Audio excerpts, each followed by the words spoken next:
नमस्कार साथियों, आज मैं आपको संगति के असर के बारे में बताना चाहता हूँ कि संगति का कितना भयंकर असर होता है।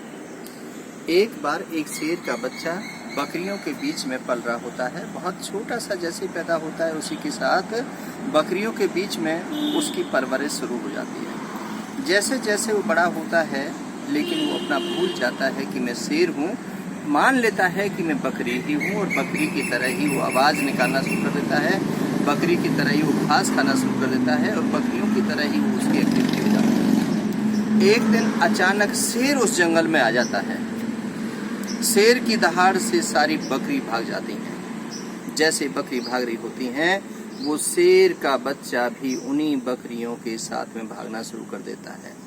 साथियों, शेर कहता है कि तुम बकरी नहीं हो, तुम शेर हो, रुक जाओ। लेकिन वो डर के मारे भागता रहता है, रुकता नहीं है। लेकिन जब वो थक जाता है, रुक जाता है, तब वो शेर कहता है कि तुम शेर हो।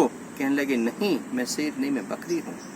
उसकी शक्ति को याद दिलाता है, अपनी एक्टिविटी करता है, अपनी तरह दहाड़ना उसे सिखाता है और कुछ पल के बाद में वैसी ही आवाज़ वो निकालने लग जाता है। फिर उसको अनुभव होता है कि मैं शेर हूँ। साथियों, इससे आपको पता चलता होगा मैं क्या कहना चाहता हूँ।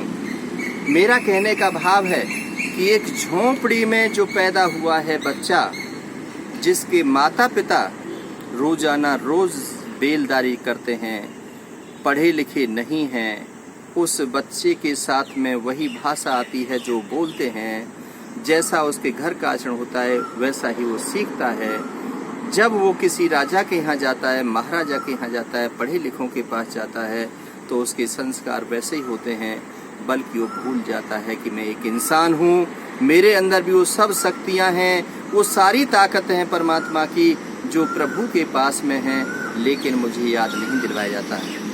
उसी प्रकार से जब उसको उस परवरिश में डाला जाता है, अच्छे माहौल में डाला जाता है, अच्छी भाषा सिखाई जाती है, अच्छे कपड़े पहनाए जाते हैं, अच्छी बोली और भाषा का जब उसके चारों तरफ से एनवायरनमेंट में आता है तो वो भी अच्छा इंसान बन जाता है।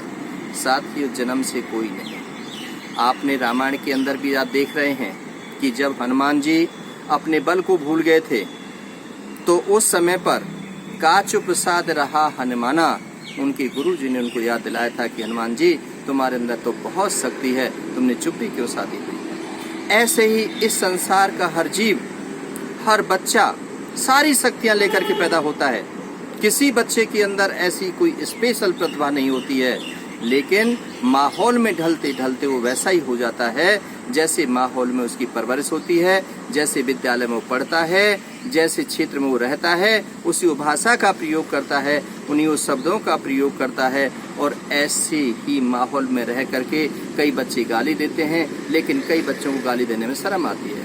कई बच्चे अल्कोहल ड्रिंक करते हैं, नशा करते हैं, लेकिन कई बच्चे उसके पास तक भी नहीं जाते हैं। साथियों, कारण क्या है? ये कारण है यही संगति का असर, कि जैसी संगत वैसी रंगत। इस कहानी को मैं आपके पास तक इसलिए लेकर के आ रहा हूँ, इस संदेश को इसलिए लेकर के जा रहा हूँ कि ताकि इससे हमें सीख मिले कि हमें अपनी संगति में परिवर्तन करना चाहिए, अच्छे लोगों का सानिध्य लेना चाहिए, अच्छी पुस्तकों को पढ़ना चाहिए, अच्छी भाषा को बोलना चाहिए और अच्छे दृश्यों को देखना चाहिए, प्रकृति से सीख लेने चाहिए। साथियों, इन्हीं बातों के साथ मैं आपका धन्यवाद करता हूँ, आपको बधाई देता हूँ, आपको साधुवाद देता हूँ।